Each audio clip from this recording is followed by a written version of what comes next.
Now that the CAT results are beginning to trickle in, it's time for you to double down on your interview prep. Thanks to COVID, the interview duration has anyway come down by 10 to 20%. Your interview has every possibility of lasting only about 10 minutes, but don't let this bog you down. As we say, you are the master of this selection process, not the other way around. Hear out from the very best of the current batch of students at India's top P schools, also voted as the most employable graduates by Inside IIM's Best 30 competition.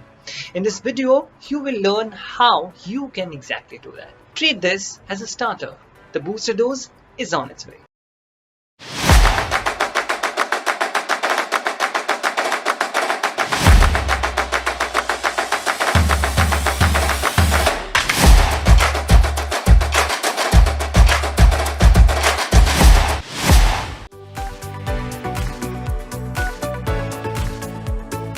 So talking about my interview experience, actually, even though when I went in, I was a little scared, like what is going to come up, but it was very delightful, frankly. And they were very friendly, and it felt more like they wanted to know you and they wanted to know about what your likes, dislikes were, and how engaging you are, more than trying to grill you. So overall, though it was very diverse, the interview, they spoke about a range of topics, but it was very delightful. It was more like an engaging conversation rather than actually something that they're trying to grill me, or how they talk about it's like a scary interview process. It wasn't like that actually.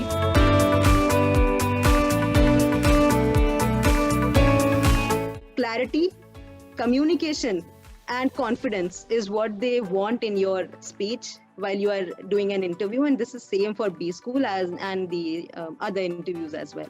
They don't expect you to know everything about all the things, but then you should have some opinion about it. You should not run entirely blank, and even if you don't know the answer, the more important thing is you should be confident and maintain your composure.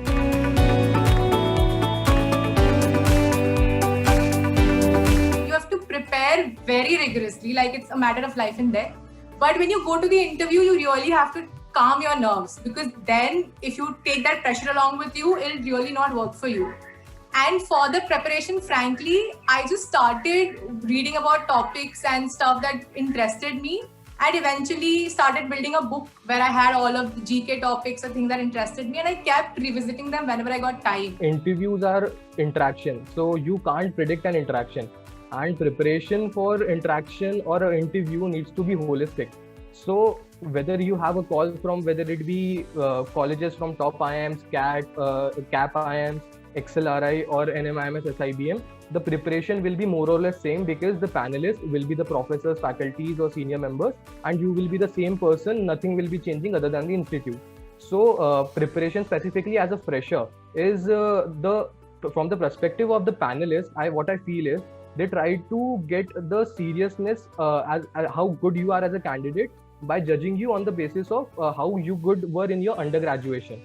In undergraduation, not only academically, like in terms of technical knowledge, but in terms of your positions of responsibilities or extracurricular activities which you have done.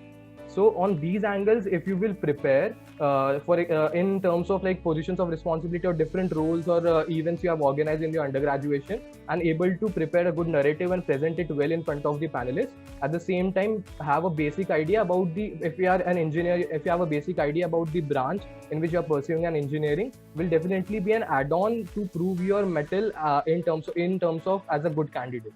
The first question that they put up usually is, tell me about yourself. I have 2 years of experience. So most of the questions I was asked was around my experience. Now, if you are a fresher, then most of the questions will be from your academics. Apart from the CV part, like the resume, the work ex details, they grilled into everything. And also they try to put you in a situation where you actually are like compelled to contradict yourself. So they kind of try to trap you with the interesting conversations and contradicting opinions. They try to probably put you in a trap. But then I think one thing that always works out is, no matter what, you should always maintain your calm and composure. What I was asked upon was my industry work although it was only 10 months, but they really grilled me on what kind of competitors are there in the industry, what do they do, what are the latest trends in that industry.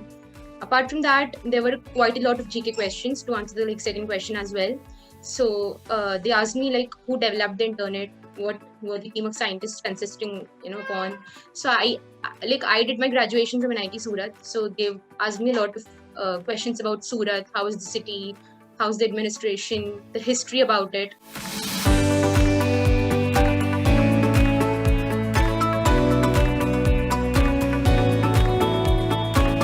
The panelist just says, just tell me about yourself, and by that time they are glancing through your documents or your profile and the way you will introduce. And as most of us are engineers and specifically having more or less similar profiles, so if you will include something which is very different as a candidate, for example, if you are good at some sports, if you are good at particularly some new hobby or something. For example, me, I was more into radio jockeying, so that was an X factor which differentiated me from other candidates who were lined up in the panel. So that thing definitely catches attention from the panelists, and they go ahead and discuss more about that, because from their perspective, when something different comes up, they would like to know more about it, right? And one more benefit of getting discussed the things in which you are good at is like it's your area compared to the panelist. You are more comfortable in sharing that thing. So if you are driving the discussions towards those areas at which you are good at, will be definitely an add-on, and overall the experience, the feel of the as a candidate will be better than other people. So try to include those stuff which are little interesting, which are different, which are little different for you compared to other candidates. We do not have to fake anything, because if we fake anything, they have that much of the knowledge that they can pinpoint it at any moment. So that would be the biggest mistake, that if a person does that, is to fake any part of your profile. So just do not do that. Nobody knows where you will be after 5 years. Even the professors do not expect you to be very sure of where you will be after 5 years. You don't have to put flying saucers, which we say that after 5 years I'll do this, I'll do that, I'll be an area sales manager or a zonal sales manager. It's not very, yes, you can be there, but they just want a very feasible answer. So see, after 5 years, if you are entering a B school right now, after 5 years, you will be most probably, you would have completed 3 years in a particular organization. So 3 years means 1 year of empty period and 2 years in your role. So you will be very much aware about your role. You will be aware about the cross-functional roles, how you will be dealing with the other departments you are dealing with, and then slowly you might be able to grow more. It really doesn't go against you in an interview. I think when you're in that interview, you really have to judge that the question that has come, there'll be two things. Either you can make a very close estimated guess to that answer, or you can't. So that is a judgment call that you should take there and there in the interview. But I really don't think that an I don't know or probably something that you can't recall goes against you. It's better to have a very close guess or not answer completely, rather than, as you said, fluffing something or giving something that might work against you. I don't know is a much safer option, frankly. So if it's very personal to you and it's very close to you, like it's assume it to be like you are knowing it. But if it's like a general knowledge or current affair thing, then it's completely fine. Like everyone doesn't know like everything, right? So if you're not able to like say that, you can say I don't know that particular thing. Can I make an intelligent guess? And you can just try it out if something is in the back of your mind. A very safe answer, would I think, and I have many a times that I have also used it, is you can say, sir, I'm not really sure about it, but this is as per my best of my knowledge. Or otherwise you can say, sir, I'm not really sure about it. Very simply you can say that.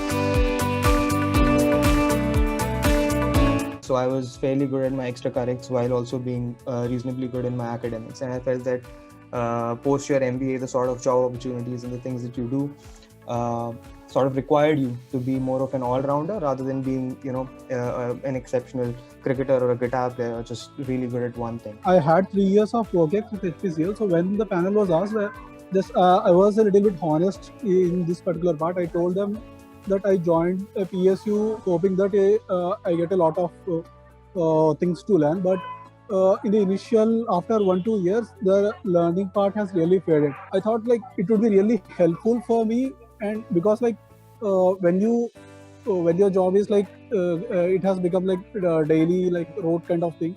So I thought like it would be better to do MBA. So I was honest on this part. I told them that I wanted to have my learning going on, And I also told them that there will be very good prospects rather than just having some sedentary life in PSU. So that's how like I went about it, and they were like pretty convinced with respect to this particular part. Besides academics, all these institutions will also test you out on your extracurricular activities and even your academic achievements. So like whatever you have done, you need to know inside out, and you can expect questions from anything. So like for example, it will also depend on the kind of hobby you have. So for example, if my hobby is quizzing, then I need to have a strong understanding of current affairs and general knowledge. And when I'm saying creative writing, then I need to specify whether it's fiction or non-fiction, who my favorite author is. So like I can't even restrict to only foreign authors. So like I can't say only John Grisham. I also need to know who my favorite Indian author is. So suppose your sport is basketball, so you can't say your favorite superstar is LeBron James. You also need to know who your favorite Indian basketball player is, because you never know, the panelist might have played basketball in his younger days. So if you are writing something as your hobby and if you have some exceptional achievement in that, it's expected that you can answer this kind of questions. Knowing about your extracurricular activities will help you to guide the conversation. So if you can, like in your introduction, introduce 1 or 2 lines of your hobbies, you know the follow-up question will come on that.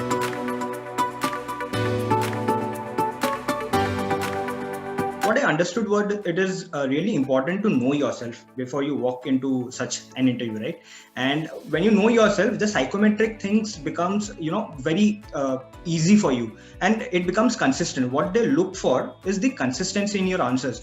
Now, one question can be asked to you in 3 or 4 different ways, and if you give different answers, that shows that maybe you are faking around, you don't know yourself, or you are trying to be someone who you are not. Right, and they'll just find it out during the group interviews. What you need to show is that you are ready with your answers, you are understanding what the discussion is going around, and you are also empathetic, and you are also understanding what the others are saying basically, because the next question could come to you, and if you're not sure about it, that shows that you are not fit for SPJMR, or you don't have those listening skills. So you need to portray that. And they will find out. Obviously, WorkX is something that they look at, and and there's not too much of technical questions, to be very honest, during the group interview 1 or 2. In group interview 2, and group interview 1 is eliminatory basically. Group interview 2 is basically more around ethics and situations which you have this SOP, a form that you fill basically, and there are answers that you have written. They will pick up points from that, and they'll study your profile, and they'll ask you questions based on that. And you have to show that same personality as you would have shown in your answers.